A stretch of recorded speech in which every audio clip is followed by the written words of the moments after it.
Hello everyone, today I'm going to show you how to convert BNB to USDT in your Binance application. Make sure to watch the video until the end, not to miss any important details. Like and subscribe. If you're new to Binance, all you have to do is scroll down until you see the first link in the description or until you see the first link in the comment section below, where it will refer you to make an account with up to 100 euros bonus as our special offer. Now once you finish, all you have to do is open your Binance app and log into your account, and then from here you're going to double check that you are using Binance Lite. To do so, double tap on the top left section where you see the icon logo, and then from here it will show you this page, and in the bottom it should say Binance Pro, and once you click on it, it will switch you to Binance Pro. But we're not going to do that, we're going to stay on the Lite version.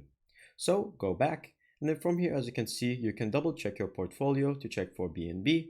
You can either search for it or select it from this selection right here, or you can simply go to the markets, and then as you can see, it's the first option. Click on it, and then from here, once you have it, you have all the information, and you have a button that says convert on the bottom right section.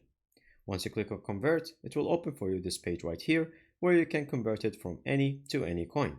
So all you have to do is click on the bottom or the middle arrows right here, and then from here, as you can see, you can switch BNB and then convert it to whatever currency, and there you go, USDT is already selected. Select whichever amount you would like, and then once you click on preview, it will tell you how many fees that you will pay, and then it will be converted directly into your account. Thank you guys for watching. See you next time. Bye bye.